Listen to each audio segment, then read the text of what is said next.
Saddle hunting for me has been a complete, and I hate even saying the word, game changer for how I like to hunt. If you've been thinking about getting into a saddle, now is the exact perfect time to do it. You have the entire spring and summer to kind of dangle in the backyard and get prepared for the upcoming season, be able to practice all your shots, getting in and out of the tree, experiment with your different climbing options that you have to lighten your load and be more mobile. If you're interested in getting hooked up and getting into a saddle, I would definitely be checking out Tethered. They have two great saddles out. One is the new Phantom saddle, which is killer, has a bunch of new comfort features that are built into it, as well as a Utila bridge to kind of help with lengthening and shortening the bridge to make sure you have the optimum comfort. And you can get the OG, as I like to refer to it, that I've been doing my hunting out of the past couple years, which is the Mantis saddle. I might also recommend the Predator platform, especially if you're transitioning from a tree stand to a saddle. It just gives you that little bit sense of familiarity that you would have with a platform under your feet that you would have that would be similar to a tree stand, and it made my transition a couple years ago really seamless from tree stand hunting to saddle hunting. So if you're interested in checking out more about saddle hunting in general, I would head over to tetherednation.com, check out all their products. They have some killer YouTube videos. You will thank me later. The first thing I do in the morning before a hunt, before a scout, or just before getting ready for work is have my morning coffee, and I'm sure most of you out there listening are the same.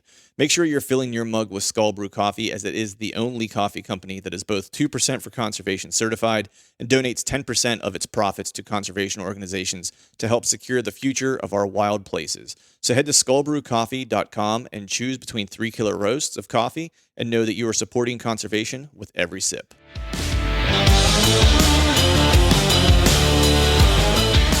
Welcome to the Truth from a Stand Deer Hunting Podcast, brought to you by Skull Brew Coffee Company. I'm your host, Clint Campbell, and you're listening to episode number 180.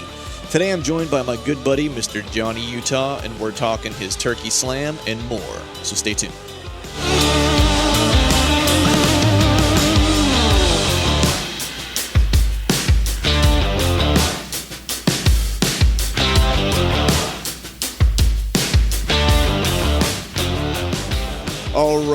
All right. What is going on, people? Happy Wednesday to you. Hope you are doing well. Hope you are feeling fine. It is now June.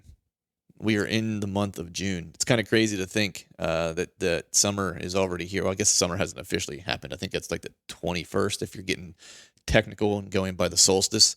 But I look at the end of May, the first day of June, being kind of like the unofficial beginning of summer. So in my mind, summer is here and rolling along, which means velvet's popping, and it's time to start thinking about getting some cams out and stuff like that. I'll be doing that hopefully next weekend. I'm going to try to prioritize a couple water access pieces. Got the kayak in, everything's kind of set up. The only thing I don't have, which is critical to using a kayak, is a paddle.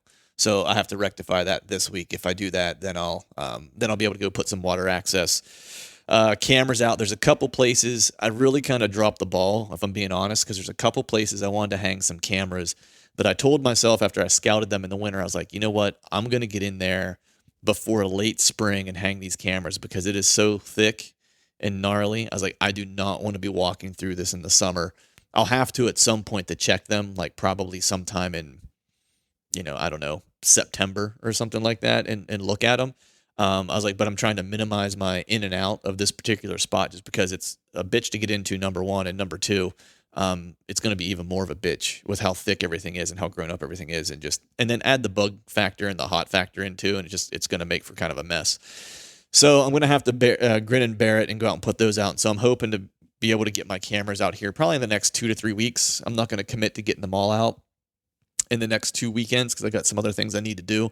But in my mind, as long as they're all out kind of by July 4th, that's kind of like my cutoff date. I like to have everything out by that time.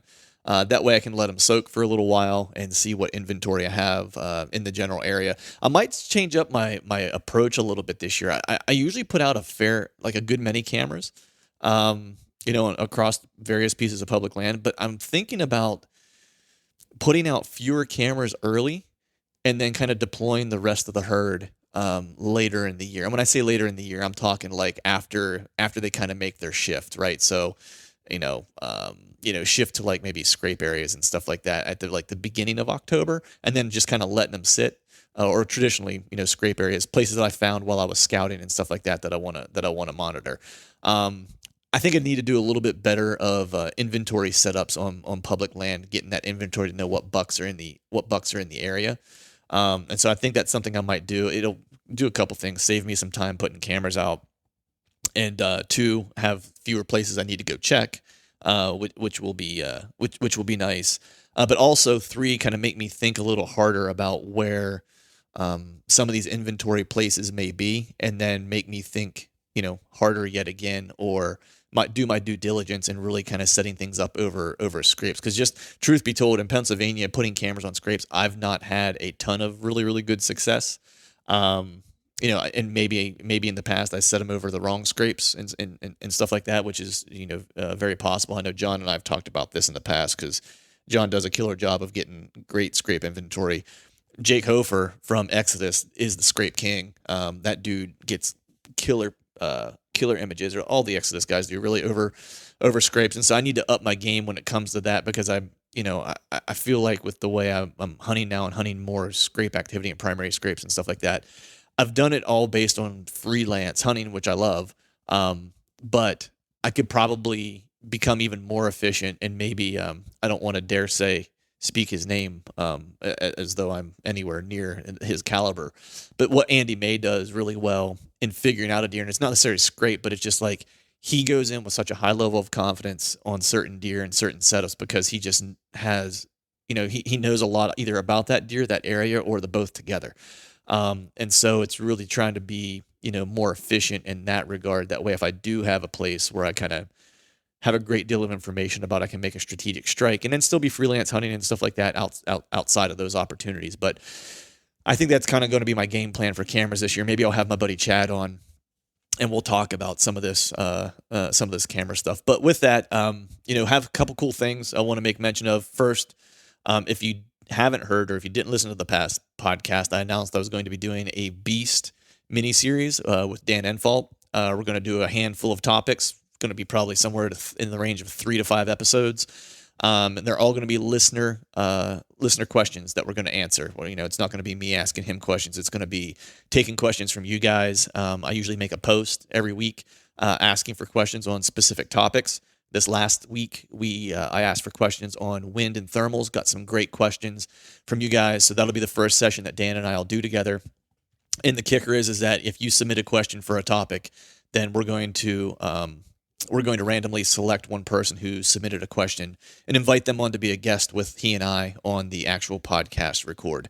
There's no obligation. If you submit a question and you get selected to come on the show, if you're not comfortable doing it, you don't have to.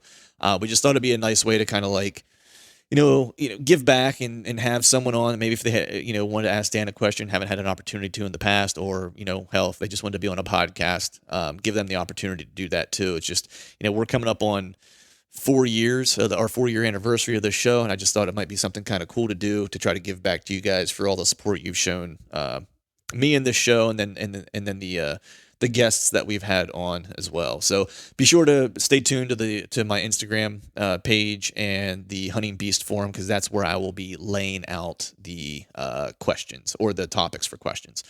Also, quick update on the trailer. That's coming along. Got the heat situation figured out. I'm going to be putting a Dickinson heating system in it. It's a small propane heater. It's mainly built for marine use, so on boats, cabins and boats. It was a little pricier than I wanted it to be, but it just seemed like it was the best option. And it's one of those things that, if I ever decide to get something a little bit bigger and do this again, I can take it out and move it to that, larger unit or whatever. And there was a few things that honestly, it's like, I'm not going to skimp on this build. One is heat, because nothing sucks more than being on a hunt and, whatever your living situation is and constantly being cold. So I wanted to make sure I had the right kind of situation for that. And then the other part that I'm not going to skimp on is the power situation. So whatever the solar generator I end up choosing to get.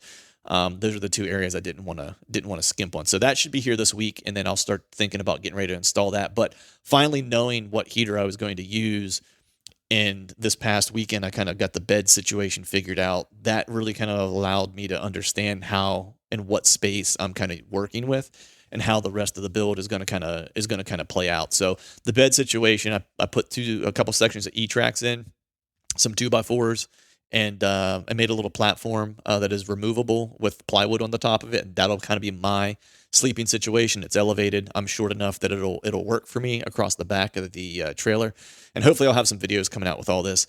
And then for Chad, or whoever the partner in crime is for whatever trip, I actually put a set of E-tracks in, and then got an outdoor hammock, and it runs from the back, so the doors in the back, and then a set of E-tracks is attached to the front of the trailer as well. And so it runs the entire length of the trailer. On the one side, you just clip the hammocks into those sections of E-tracks, and it allows for someone to be able to sleep in the hammock. That way, when we're not using it, you pull it back and you can push it back underneath my bed, and then the entire center is kind of open. So now that I have the sleeping situation figured out, and I know what the heating situation is, and I know where the heat needs to go, I can now figure out where I'm going to put a few other things. Not that there's a ton of room, but mainly just, where I'm going to put a counter or something like that, to where we can lay things to charge and so forth, because I have an idea of where I want to run the power. And then the last thing that really happened this week was I got the notification that my Iowa buck is shipped, and he should be here on Wednesday, and I have yet to figure out where I'm going to put him. So I probably need to start thinking about that, but super stoked to get him. Old Barn Taxidermy sent me some pictures of him once they got him mounted, and he looks killer. They do a great job. So if you're out in the Midwest, near Old Barn, I would definitely look those guys up to do any of your taxidermy work. But with that, we're going to go ahead and jump into the show today. I got my brother from another mother on, Mr. Johnny Utah. It's been a month or so since he's had a chance to come on. He recently wrapped up, or I shouldn't say recently, a few weeks ago now, he's wrapped up his turkey hunting. And he performed the slam with a bow this year, and that's what we're going to talk about. It was a little bit challenging in the midst of some of the travel restrictions and stuff like that. But the killer thing was like, some people will do it in a calendar year, right? John did this, all species, in a matter of 42 days, all with a bow, which is super crazy, super impressive. And he has a video on his YouTube channel, on the Arrow Wild YouTube channel, documenting the whole thing. So I would definitely go check that out. So with that, without further ado, let's go ahead and jump into the show. And as always, thank you guys for listening. All right, folks, welcome back to another episode of the Truth from the Stand Deer Hunting Podcast, take number 10. John and I'm on the phone here with Mr. John Utah Mulligan, my buddy from another mother. We are literally on like take number 5 of trying to record this podcast. We've had every possible technological malfunction we could possibly have, not excluding complete shutdown and craptacular fest of the computer equipment, which was the most recent one. So we're trying this one more time and trying to power through it. So what's going on, John? Hey, what's happening? It's to be expected sometimes with electronics, no big deal. I know, right, man? It's like we were saying before, it's like, I've only done like 180 or something of these. You'd figure at this point have all the kinks worked out, but it's just not, just not in the cards. But, right. But man, you've had, we'll just kind of jump right into it, man, because, I want to talk to you about your turkey hunt, man, because you and I think the last time we talked was you had just gotten back from Florida. Or the last time we podcasted, I guess I should say. You had just gotten back from Florida. And I think, even going as far back as whenever I was out in Iowa with you, bow hunting this past year, if I'm not mistaken, I think you mentioned, we were starting talking a little bit about turkey hunting. You were like, I think I'm going to try to do the slam this year with a bow. And I remember thinking to myself, like, of course, I think you can get it done because you're really good at hunting turkeys. I, on the other hand, suck terribly at it. But if anyone could get it done, you could. But I know your travel schedule is always kind of crazy in the spring with client work and photo work and video work and stuff like that. And I was just like, man, I'm not sure how he's going to get it done in that amount of time with all the work that he has going on. But you've managed to pull it off, man. So congratulations. And no one's more deserving than you. And I want to kind of hear how everything kind of played out. So why don't you start with like the recap, the Florida hunt, and let's just go state by state. Yeah. So, right out of the gate, Florida would be the first season that would open up. And what my tentative schedule was to go to Florida and then hit Nebraska to, and if you go far enough west, then you can get into some Miriams and some Rios. And then I would come back to Iowa for kind of a homecoming and shoot in Eastern here, or I would go down to Kentucky to the farm that I usually hunt at and do it there. So either way would have been fine for me. They both would have been considered homecomings, right? Right. So I get started, head down to Florida. I was down there with my buddy Tevis McCulley, Whitetail Heaven Outfitters. He had contracted me to come down for the week to do photos of their clients in and around camp and as they were shooting birds and stuff. And he made me. And if you get some free time, you can sneak away. So the first day I went out, I was super jacked up, and I snuck away to a piece that no one else was hunting. And I let all of the clients pick their spots first, and whatever was left over is, what I got to pick from. And obviously they weren't sending a guide with me or anything like that, but I go out and I'm settled in. Things are feeling pretty good. I get a text message from Tevis, and he's like, "Hey, one of the clients killed one. I need you back to camp to take photos." So that kind of ended that, that hunt. The next day, I thought, I'm not even going to try to go out in the morning because somebody's going to shoot one and, it'll skunk another hunt. I'm just going to wait till midday, till everybody comes back for lunch and do whatever it is they do, go fishing or eat a lunch or take a nap or something, and then I'll head out for a couple hours. That's what I did, and I went to kind of a city piece where it was like a small parcel piece that he had access to, and it felt a little weird, because at the end of the day, you're not very far from town, but spotted a couple of birds. They came walking down this flag lot, and they walked right into the property that I had access and permission to hunt, and came to full draw, and was able to shoot one there. So, mission accomplished, first bird done, but it's so early in the year. So by the time I came back to Iowa, I was just kind of like twiddling my thumbs. Right. What was the date? I can't remember the date of that. That was in March 23rd. March 23rd. And I know what you're saying about those small lots, man, because this as well, is that I hunt a fair amount of, like, for deer at least, like suburban kind of, areas and stuff like that, some small lots and stuff like that. And it took me a little while to get used to. Just like, like you're right, it felt weird walking in where you're like, I can see somebody's house from here. You know what I mean? Like, I don't feel like I'm hunting because I don't feel like I'm completely, like, isolated out into the timber somewhere. It's like, I can hear the semis Jake brake going off. I can hear some kids over here on a swing set. You know what I mean? It's just, it did take a little bit to get used to. That's for sure. Definitely. Yeah. It's super, super weird. It felt really odd, but, I get, shoot that bird on the 23rd, and then I was there through like the 26th or something, 27th, I think it was. And I was getting ready to leave. It was like 36 or 48 hours away from the time I was going to leave. And then my flight gets canceled. Yeah. And I rebooked a new flight, and then that flight got canceled. And so I went to Tevis and I said, "Look, man, stuff is shutting down slowly but surely. I'm going to leave a day early. I mean, it's a day cheaper for you, but I'm going to leave a day early just because I don't want to get stuck down here, Yeah. And so I ended up finding a flight. I flew out of there, and I had to leave my bird there, which I knew somebody would be driving, back to Kentucky at least. So that was all taken care of. So I get back to Iowa and just, twiddling my thumbs, kind of waiting for the season to open up here. Finally, the season opens up here, I believe, like on the 18th or something like that, of April. So finally I get after them. It's snowing like crazy. And, it was nuts, man. I mean, every day going out, 30 degrees outside, 29 degrees in the mornings, crunching snow. And it just doesn't even feel like turkey season really. Right. But, I went 8 straight days, morning and evening, and every single sit except for one, I had a gobbler strutter come in to 60, 70 yards and hang up.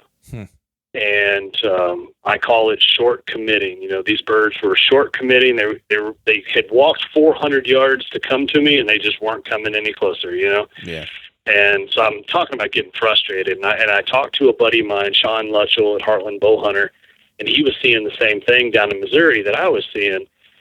And we were both scratching our head going, what the heck, like, they're supposed to run into the decoys. That's what they do. Easterns come in and fight the decoys, but it wasn't happening. So, and during this time frame, also Nebraska had made the announcement that they were canceling non-resident hunting. If you already had a tag, you were good.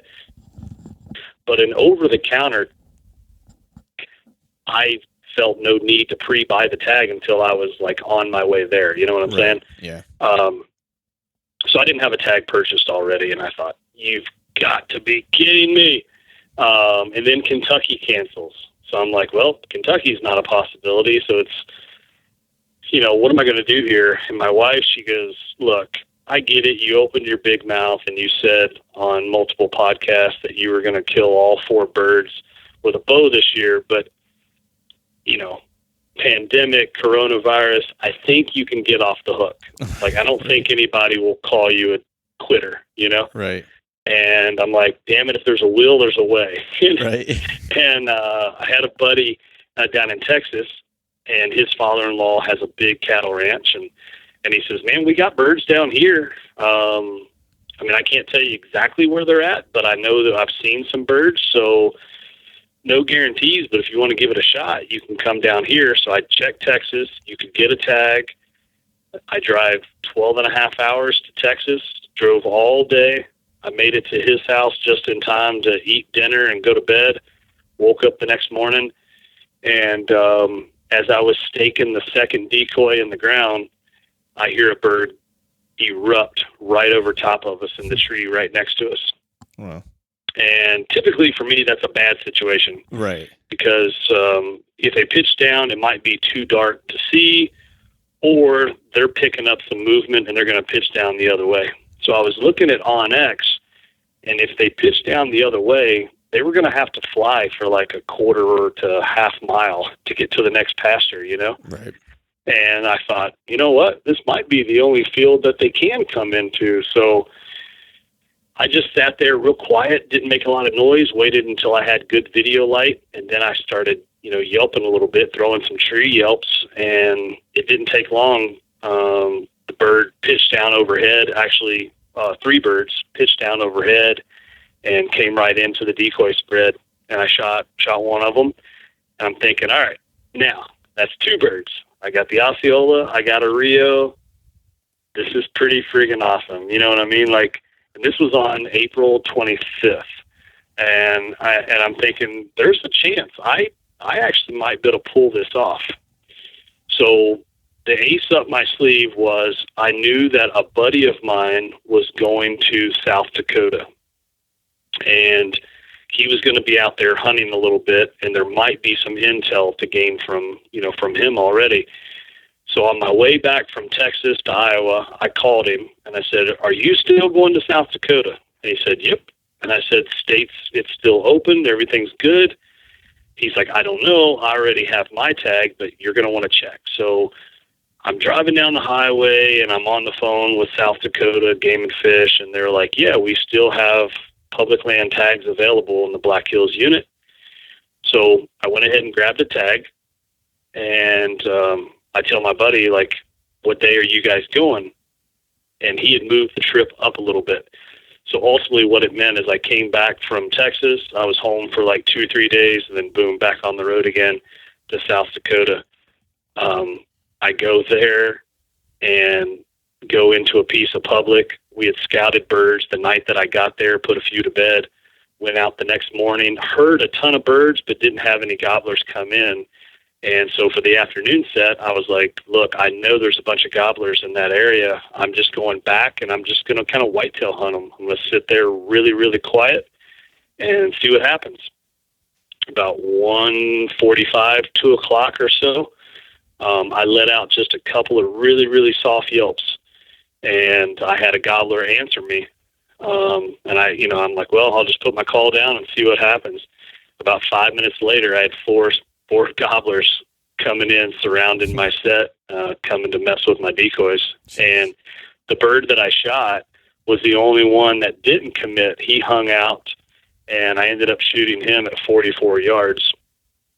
But he had the whitest tips, and the best beard. So that was the one that I wanted, and I shot him, and I had to do a little track job on him. Yeah, he didn't die right away.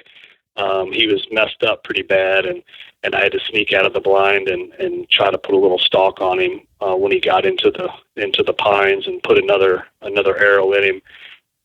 And so now, as you can imagine, like, this was May 1st, and I'm thinking, I've got 18 days to come back to Iowa and get it done, Right.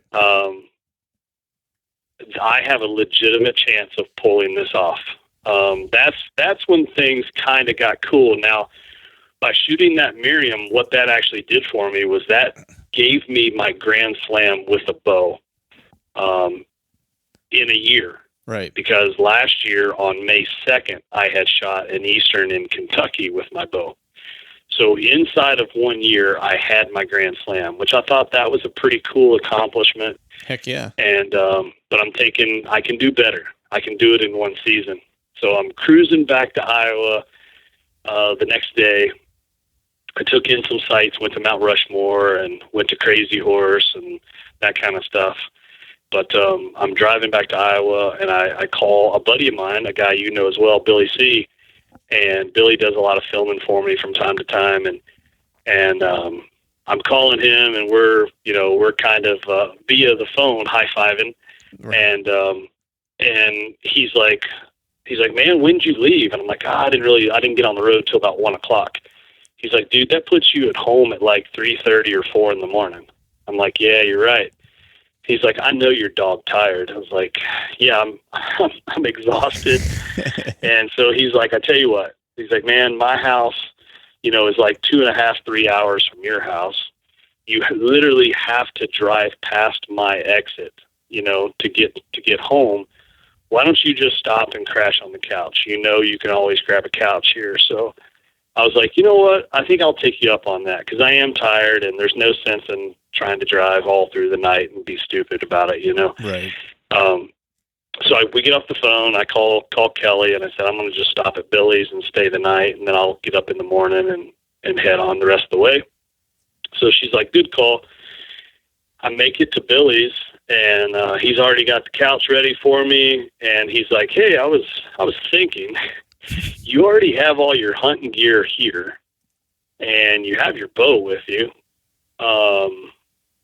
If you wanted to, we could get up in the morning and head out to one of my farms. I haven't been there in like 2 weeks. I have no idea what the situation is for turkeys, but it's worth a shot, and you're here. So I'm like, okay.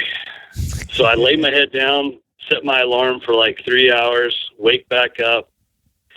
We get up and we drive to one of his farms, and we head into the timber, and we've got a bird gobbling as we're walking in. Jeez. And so I'm like freaking out, Right. I'm thinking, holy crap.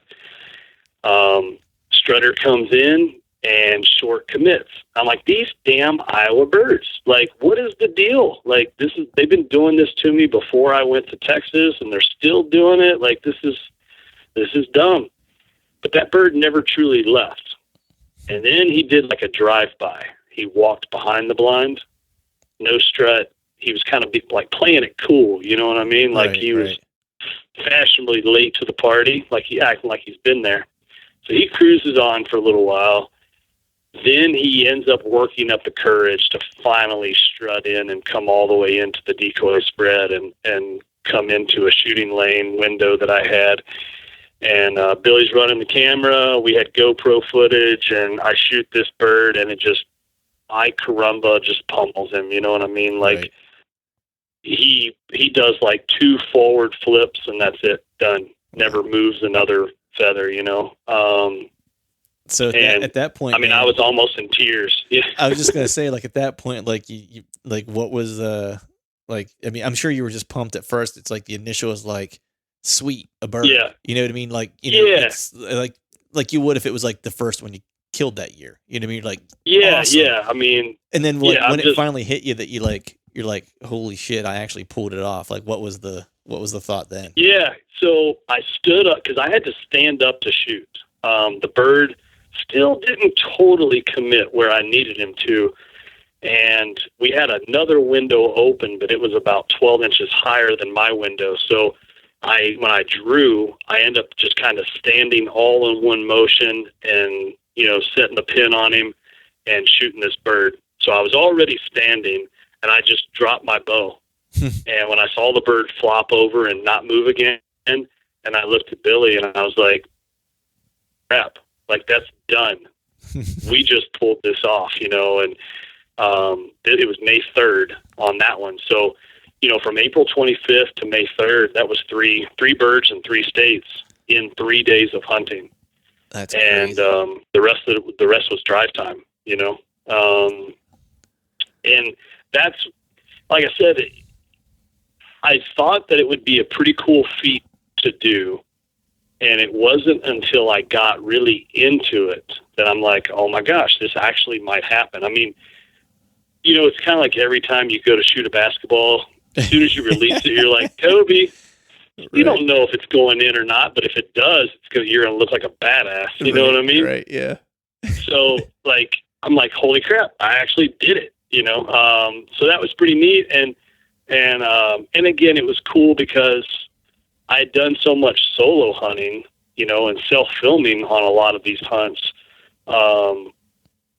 But at the same time, like, I got to hang out with the Whitetail Heaven guys on the first one. And then I got to hang out with my buddy Ward from Musket Powder in Texas. And then I got to hang out with Wade and his family from Gator Outdoors. It's an online store. I got to hang out with those guys for a little bit in South Dakota. And then I come back to homecoming in Iowa, and I hang out with Billy. And, you know, Billy and I, we've hunted together a lot the last couple of years, and he's run a camera for me a lot. Dude, Billy's got of video work. He's like your horseshoe, dude. Like that guy. He is. Yeah. Well, I told him, I said, look, I go, you and I get together in the woods, like, shit dies. It does. You know, like, it's pretty crazy. We did the math on it. There's a 29% chance every time we go into the woods that something gets killed. That's crazy, man. Because he was filming. Those are pretty good odds. Those are great odds, man. Like, he was filming. Yeah. He was filming whenever you had that crazy rut day. And what was it? 2018. 2018. Yep. Yeah. December 8th. Yep. He was running the camera that day, and I'm sorry, not December 8th. November 8th. Was it November 8th? Is that what it was? November 8th. Yeah. Yep. November 8th. Snow. Yeah, that was a great hunt.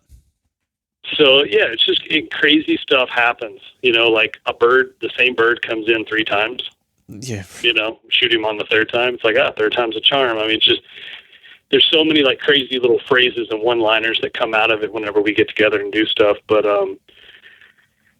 yeah, that was pretty amazing, man. And so I called Kelly, and I was like, well, I got up this morning and I went hunting with Billy.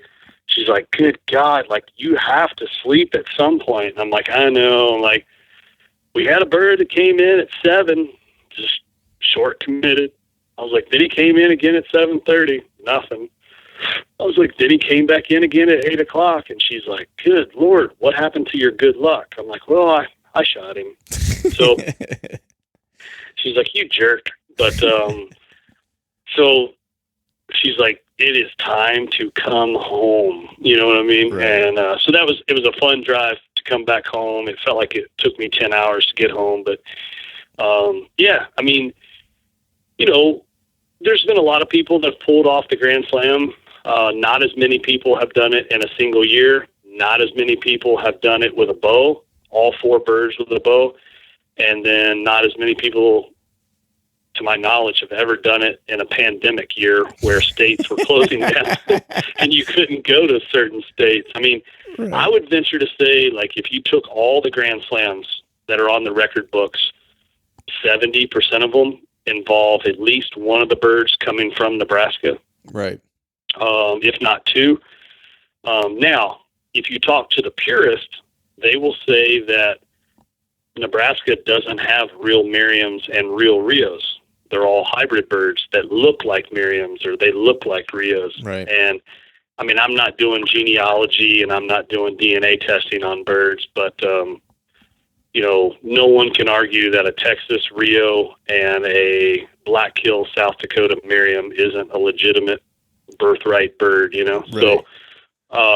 So that, I mean, that kind of adds a little something special to it as well for me. And there's a friend of mine, a guy, Adam Bender, in Nebraska, and a guy that I look up to a lot. He's a turkey purist, you know. And Adam, he called me and said, "Bro, telling you right now, nobody can say shit about your birds. You know, Right. Like you killed 4 legitimate species of birds." He's like, "Good job." And that meant a lot, you know, getting some accolades from, you know, colleagues or people that, you know, you look up to in the hunting community. Yeah, for sure, man. And and well deserved, man. I mean, you were hustling, dude. I mean, you did that. It was, you know, you did it all in 42 days, I think is what it was. Yeah. Right? It was, 42 calendar days and 13 hunting days. Yeah. I mean, that's insane. Like, and just with all the travel time and stuff in between and all that. I mean, it's just like you had to have slept like the dead when you got home. Oh man. It was like 14, 15 hours. Yeah. Nice. Oh, it was amazing sleep. But, and you know, now I've had a chance to take all the birds, actually all the birds but one. This weekend I'm going down to Kentucky to pick up the Osceola from the freezer down there. But the rest of the birds have all made their way over to Old Barn. Nice. And we've already started planning the special mount that I'm going to do. And I'm really excited about doing this style of mount. So Nice. I think it's going to be a nice way to display these birds and be a good remembrance, you know what I mean, Yeah. of this feat this year. And, you know, I put out the episode on the Arrow Wild YouTube channel. Yeah, I was gonna say, man, people need to check that out because that's badass, dude. Like that's a great film. Yeah, it was a ton of fun to release that. And I had one guy, I forget this guy's name. I want to say Bart. His last name was Williamson. I'll have to call him out here. He's like, he left a comment on there. He goes, "Oh, looks like you went and got a bunch of birds killed, and everybody did all the work for you, and you went on a bunch of canned hunts. Congratulations." Man. And I was like, wow. Yeah. It's like, yeah. I was like, you got me, bud. They were all high fence birds. Yeah. You got me. Well, not only that, it's like you'll see the guy's name on posts come deer season when people kill decent deer saying high fence deer. Yeah. You know what I mean? It's like, man, that just, whatever, man. I don't even want to talk about that guy. Like, yeah. You know what I mean? Well, and it cracks me up too, because every time I see that stuff, I always think of, what is that? There's always that meme that floats around, and it's like, it looks like it's from the 80s. Some guy's at an old PC, and he's like, "Hey, Mom, bring me another Hot Pocket. I'm being a badass on Facebook." That's awesome. Oh, man. But, you know, like, hey, for all I know, this guy, he might be a turkey slayer. He might have done the slam and with a wrist rocket in 7 days or something. I don't know. I mean, he might be a total killer, but I'm like, really, dude? Yeah. Like, none of those were canned hunts. I self-filmed 2 of the hunts. Yes, I did hunt with an outfitter, but without a guide on a piece of private ground, and no one else killed a bird on that private property all season. Well, not only that, but you'd never been there before.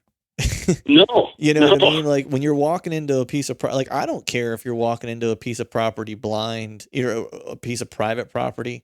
If you're going in blind and you've never been there before, I mean, it could be Mars. You know what I mean? Like for as much information as you have about it, you know what I mean? It's the same thing like when you're deer hunting, man. It's like if you're walking in on a piece of property and you know diddly squat about it, you know what I mean? Like literally like just haven't ever been there, and you walk in and are able to figure stuff out and fill a tag. It's like, man, good on you.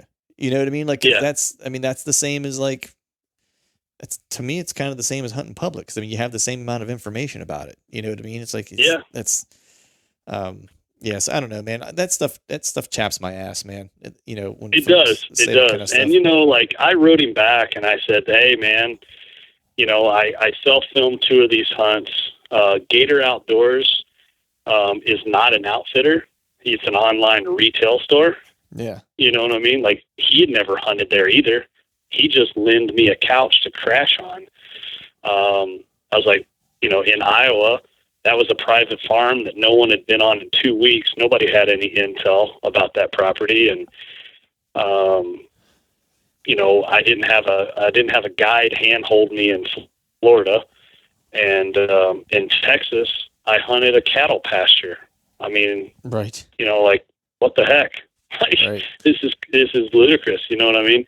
Yeah. Now, I did think that Ward had a little more intel in Texas until after I shot the bird.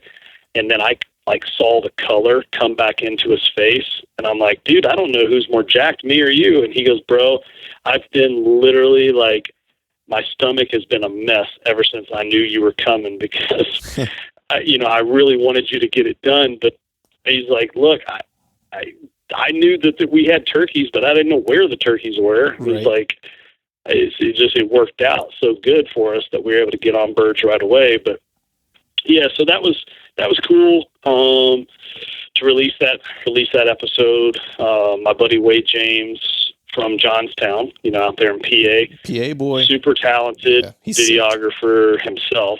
And, he's my editor of the show. I give him a lot of free rein.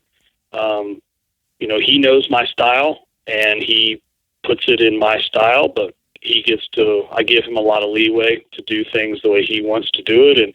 And he helps me with the storytelling, as well. And,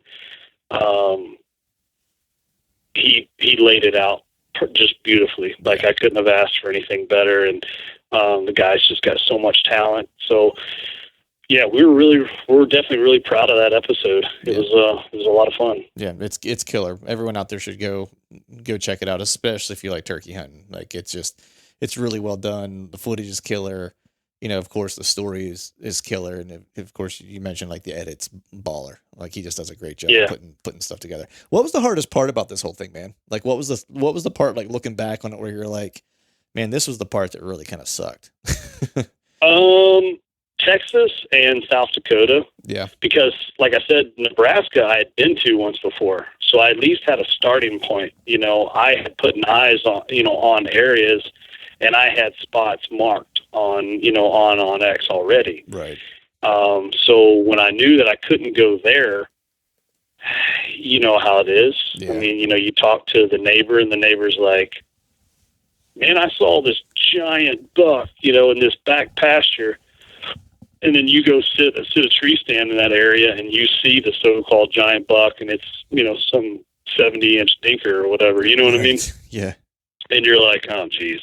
So, like, I had to commit myself to drive 12 and a half hours, buy a $200 tag in Texas for something I had no idea what I was getting myself into. And I was putting a lot of faith that there really was turkeys on this property. Same thing with South Dakota. That was $200 something and another 12 and a half hour drive each way, and just not having any solid intel. You know what I mean? Right. It's nerve wracking. And I knew that I was in a time crunch. I hate wasting time and I hate wasting money. You know what I'm saying? So for sure. I think the way that I combated that was I went into each of those hunts as just telling myself, like, hey, never chased turkeys in Texas before. It'll be an adventure. Yeah. Try to take it all in and learn something. It wasn't until I made it back to Iowa that I actually started to really put pressure on myself, where it was like, okay, you're at the finish line. Let's make this happen. Right. Yeah, well, then at that point, because it's like, it's one of those things where it's like you would expect, or, knowing your internal dialogue was probably like, hey, like the 3 hardest ones to do were all the out of state ones, and I've already done those. Like I should be able to kill a bird in my home state if I just, put the time in. You know what I mean? Like, 'cause I've got plenty of time to do it. You know what I mean? Yeah. Well, and that's what I told myself. But as you know, sometimes those gimmies are the ones that just doesn't work out. Dude, yeah. I mean, dude, for whitetails, man, it's like I play hell trying to kill bucks on public land around here, but it seems like if I go out of state, like it works out for me. You know what I mean? Like, and I don't know if it's like, it's part of the reason why I transitioned to like just more freestyle hunting around here, because like I felt like I was making bad choices because I was getting hung up on like knowing pieces. I don't want to say too well, but like having an idea of what should happen. And then I was not, I was a day late and $1 short in a lot of those places because I thought like, hey, it should be good. I'm going to go here. And then I get there and like, there's no sign there or whatever, just that kind of stuff to where, I started just kind of maybe just hunting my home properties the same way as I hunt out of state properties. Which seemed, at least last year, I had much better encounters, but I want to ask you, dude, cause you're talking about like some evening hunts. Like I typically have never hunted birds in the evening. Like I usually go out in the morning and like, if I don't get any action in the morning, again, like I am very much a fair weather turkey hunter. Like I'll be the first one to say that. But in your experience, like how good are the afternoons? Like how good are evening hunts? 100%. If I laid out all the turkeys that I've killed over the years, I've only killed 3 in the morning, and 2 of those 3 were this year. Wow. The rest have all been in the afternoons. Now, I won't count like the 10 a.m. I won't count that as morning. I call that, to me, that's midday. Right. So if somebody said you can only hunt one time a day, I'm going to hunt evenings and try to cut them off before they fly up. They're not as vocal, but if you can scout in the mornings, then you have an idea as to where they're going to come back to in the afternoons. Yeah. If I'm able to pick 2 sessions, it's going to be evening and it's going to be that late morning, midday. Really? Especially as the season gets later, because those hens go to nest and then those toms get lonely. Right. And they start wandering around and they get lonelier and lonelier, which means they get a little more dumb. You know what I mean? Right. It's almost like they get rut dumb, and you'll hear them start firing off. So if I hear a gobbler at like 9 a.m., 10 a.m., and he's just gobbling his brains out, I know he doesn't have a hen. Right. Like he is actively looking for a hen bad. Those are the birds that you can usually get to cover some ground in a very short period of time. All right. That means I hate mornings. Really? Yeah. It just never works out for me in the mornings. It's one of those things, I guess probably because, I'm a novice turkey hunter, right? It's like, we've talked about this before. It's like, I like to take the gun a walk and go out and hear some birds, and it's fun. I enjoy it. I just like hearing them. So the mornings for me were always cool because like I get to hear gobbles, you know what I mean? And I'm probably not patient enough if I have to work them more silently, if you will. But given what you're saying, like, I feel like I'm going to have to take advantage of some afternoons, here. 'Cause I don't know, we'll drop this episode in like 2-ish weeks. So turkey season will be over, but as we sit here right now, I have 1 week left. And so I'll probably try to get out and do some evening hunts after work and stuff like that. And see how those treat me. 'Cause I've never hunted birds beyond like noon is like the latest I've ever hunted turkeys. Sure. So, but, now it gets to be 11:30 noon, and then I'm usually ready to pack it up. Yeah. Okay. Yeah. I mean, just because that can make for some really, really long days. Oh yeah. Now, if you have the ability to sit and be quiet all day and not overcall, that's cool. That's tough to do. Just sometimes you'll call just out of sheer boredom, Guilty as charged. Oh yeah, it happens. I'm like, I just need to hear something. I need like proof of life. Like someone give me something. Right. Even if I scare like a squirrel and make them move. Yeah. But, so with that, man, I think, let's go ahead and shift gears here, because I know, like, right after you did, like, so you did all that traveling, right? And you're out in the Black Hills, and you killed a bird, and then, like, the next week, what do I see? John jumping in the truck, driving back to the Black Hills. So after a couple days after the Eastern,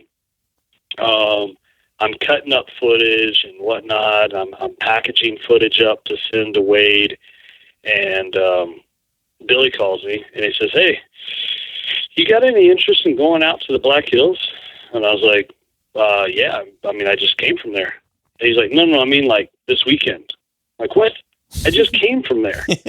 He's like, "Well, let's go back." I'm like literally, you're talking almost the exact same area where I just came from. And he's like, "Yeah." He's like, let's go do some shed hunting. So I thought about it, and I thought, man, I didn't get to take as many photos out there as I wanted to. Right. And I do love it out there. It is gorgeous. So I said, what the heck? I'm not doing anything that can't wait a few days. So we drove out there. It was like 53 miles in 3.5 days. Walking the mountains, nice. looking for sheds, and Billy found a lot more elk sheds than I did. I think he found 8 browns. All of his sheds were all browns. I think only one was like an older broken one. But I did come home with 2 matched sets. That's awesome. So that was pretty friggin' awesome. And he's like, "All right, bro, we got to talk about something." I'm like, "Yeah, what's up?" And he says, "Yeah, I've been out here 3 times now looking for match sets, and I've never found a match set before. You come out here the first time, and you don't find just 1 match set, but you find 2 match sets. And you ended up with the biggest sheds of the trip, out of all of us." And I said, "Okay." He's like, "So is that horseshoe like in the small intestines, or it is in the colon? Like, where, how far up your ass did you shove that thing?" 100%. So I was like, "I think it's laying right next to the rabbit's foot, somewhere in the colon." Right. Right. That's awesome, man. That's awesome. So are you planning to elk hunt out there, or was that just kind of a trip? No. So South Dakota has no non-resident elk hunting. Oh, really? Okay. I didn't know that. Yep. You can non-resident whitetail, any deer hunt, so muleys or whites, but no, there's no. And then even if you're a resident, it's a draw state for an elk tag as well. Okay. So there's even no guarantees that you'll get to elk hunt as a resident out there, which is kind of a shame. Yeah. But so for me, honestly, like, I've always said I won't go shed hunt something if it's not a deer or a ground or near a ground where I can find sheds to a deer that possibly I have access to that I could hunt, Right. I love shed hunting, but I like to have the chase, be a part of it. Right. So, but I kind of broke my own rule, and I went out there because, one, I wanted the exercise. Mm-hmm. You can train all you want, but practice like you play, that's the real deal. Yeah. Even though I'm not going to be hunting in South Dakota, it would give me more experience in following elk sign. Yeah. And reading elk sign and seeing how they transition from draws to meadows to, canyons and what slopes and how they're traversing and that kind of stuff. And it was amazing how much I learned in 3.5 days. Right. Because I was really methodical about it. I was constantly looking at my Onyx, and I was dropping pins. And that's really where the learning, I mean, there's a lot to learn in the moment, but I've actually learned more that I've been at home. Yeah. It's like a commercial break during a TV show with the wife and kids. Yep. And I pull out Onyx, and I'm going, okay, pin. Oh, I can totally see how they played that topography and cruised up that south side facing slope. And, there's just so much more you can learn from those aerials like that. But it takes a little bit of time to dissect it, to know what it is you're looking at. But once you kind of start to see the patterns, it was pretty amazing. And so I got to learn that. There's a couple of different dehydrated food companies that I'm starting to work with. They gave me a chance to go out and beat my body up, and then eat those meals to see how much I like the taste, and then if they would actually give me energy and refuel me. Nice. And so I got to check that off. Peak Refuel, Heather's Choice, F-Bomb. F-Bomb makes the best nut butters I've ever had in my life. Really? Oh my gosh, they're so good. They're addicting. If you're not careful, you'll just sit and eat them like they're Snickers bars. I'm literally looking it up right now as we're talking. They're so amazing. I should have an affiliate link here to give out pretty soon. Right now, for Heather's Choice, if anybody uses the code ArrowWild, no spaces, they'll get free shipping on anything they get from Heather's Choice. Nice. But it just super awesome stuff. So like I said, I got to do a lot of things that I wanted to do that, you can do all the research you want and you can think that you're prepared for something, but I like that hands-on stuff. So it was worth it for me. We had a blast.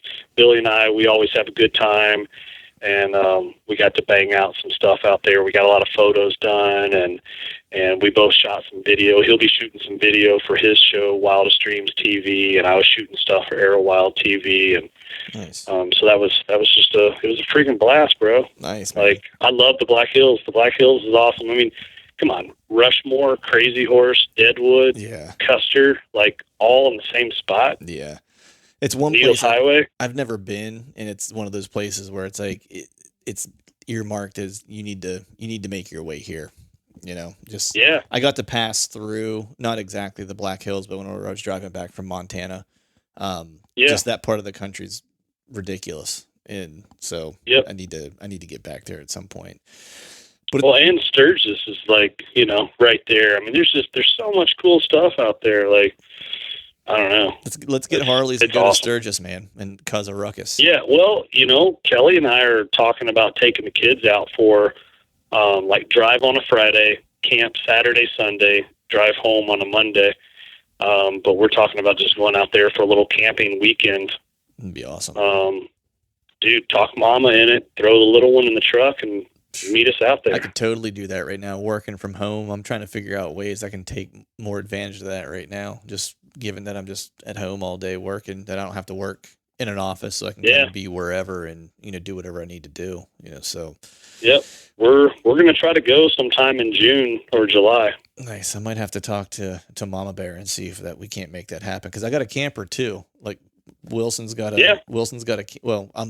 I'm retrofitting or converting a, the trailer, but rest assured the wife it's not going to be up to the wife's standards, shall we say, for her to want to stay in that any length of time. So, but Wilson has one, and he already told me, he was like, hey, this summer, he's like, take it whenever you want it. You can use it whenever. Sure. So I could commandeer that and make my way out, man. But, now I'm guessing, dude, you're getting ready to start to turn your focus towards whitetails, right? Now that you're it's going to start shifting back. That was one thing I was able to do in between the Florida hunt and Texas, is I was able to get my food plots disced up, tilled up, planted. Clover is doing phenomenal out there. It's been really, really wet this year. So clover plots are coming in really, really good. I'm real happy. I've got a few cameras soaking, got some mineral sites going, and so staying kind of on the loop on that. And now's like a little bit of downtime where I get to get some more stands up and get some more camera planning done, where I want to start hanging some stuff, let some stuff soak for a little while. And June is a pretty busy month. I've got some photo shoots and I've got some stuff going on towards the end of the month. Got a little fly fishing weekend, and nice.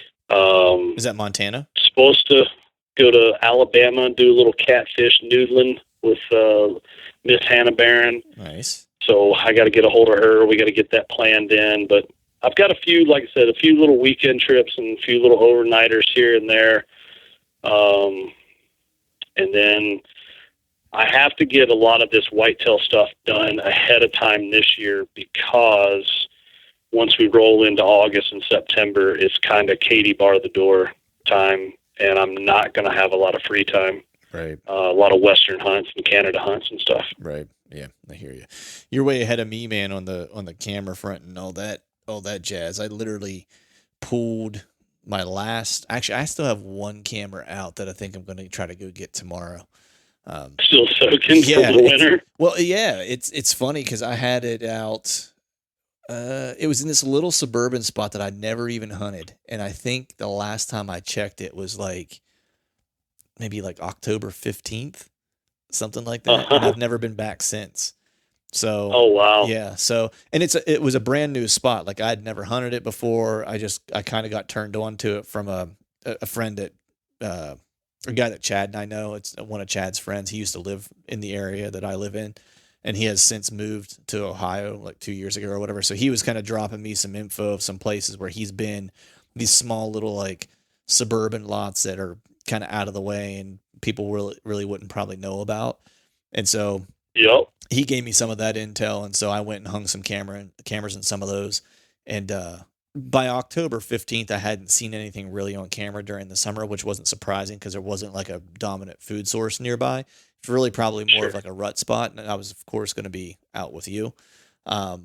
So, I went to check it and there wasn't anything really worth talking about on it. So I just left it there. But I wouldn't be surprised. It's one of those places where a buck could kind of stay hidden for a while if he wanted to and then pop out of nowhere, during rut. It'd be one of those kind of places because there was a ton of does in there. Like I had does walk up on me while I was, checking the camera that day on the 15th. Literally walk within like 5 yards of me. So, there's plenty of does in there and plenty of reason for bucks to be in there during the rut. So I think I'm going to try to pull that this weekend and see what's on that. And then otherwise, my kayak is being delivered on Tuesday or on Monday. And so then really, I think next weekend will be I'm going to kind of go hit all the water access pieces and hang camera on the water access pieces the following weekend. And then slowly but surely start to get all my cameras out. So that's the plan. Oh, for sure.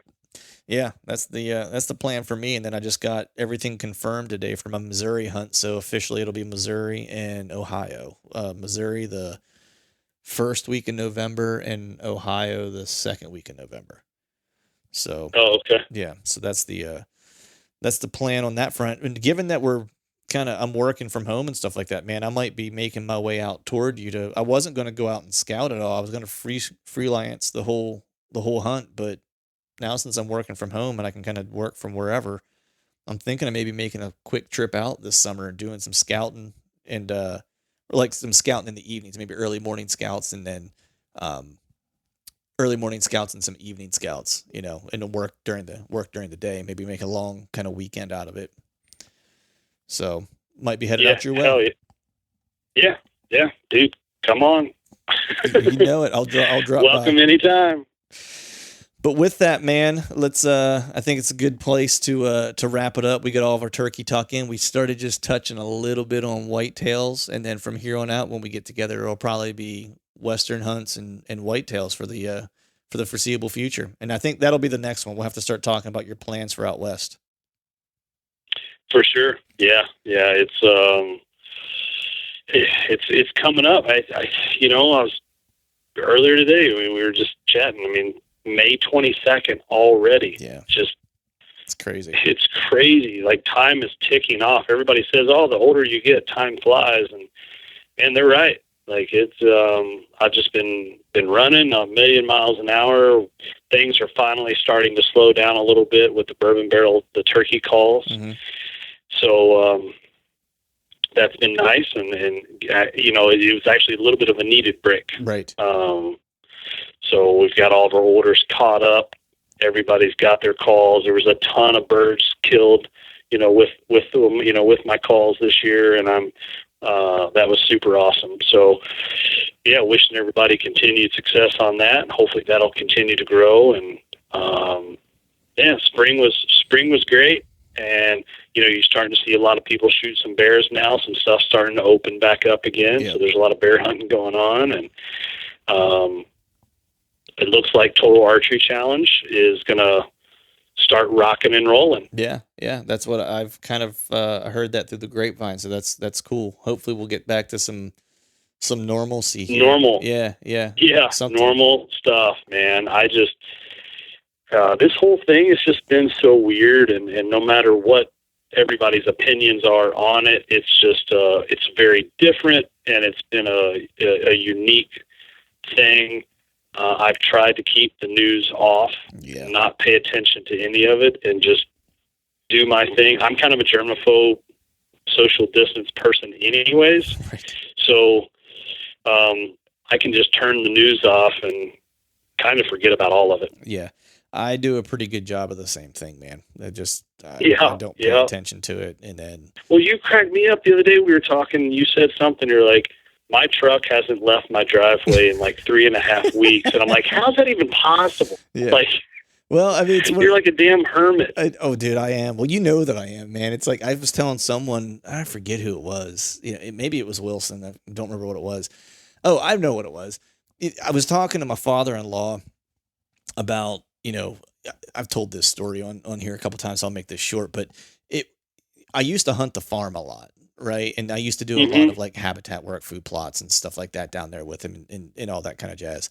And at some point I just stopped doing it because there was a lot of guys that were hunting down there and I wasn't able to hunt the way I wanted to hunt and that kind of stuff. And what really dawned on me was it's not that I don't like the camaraderie of hunting camp, because I do. I like hanging out with all those dudes. Right. But I have a really hard time hunting with other people during whitetail season, because it's just like I get in my shit and I just want to go, you know what I mean? And so that's why for me, hunting camp doesn't work. Cause I gotta be, if I'm going to be with other guys, I gotta be with guys who are as obsessed as I am, you know what I mean? Or it doesn't, because I turn into a little bit of a jerk, you know what I mean? Like where I'm quiet, I don't talk a lot. It might seem like I'm mad or whatever. And I was telling my father-in-law, I was like, it's nothing against anybody. I was like, when I was in Iowa, I was like, John called me just about every day and said, hey, why don't you come over and have dinner? And I was like, no, I'm going to sit in my cabin by myself and be pissed off that I missed that deer, and I'm going to make a plan for tomorrow. I was like, so what we decided to do was to start to have a turkey camp. That way I can go down and we can do like a camp. Cause I mean, if I kill a turkey, great. If I don't, whatever, I don't really care much. But that'll just be a way for me to go down and do turkey camp. So I am a hermit. You know what I mean? That's like, I'll fully own that. But yeah, there was a point where my truck didn't leave the house for like 3 weeks. I literally filled up my tank for the first time in like a month last week.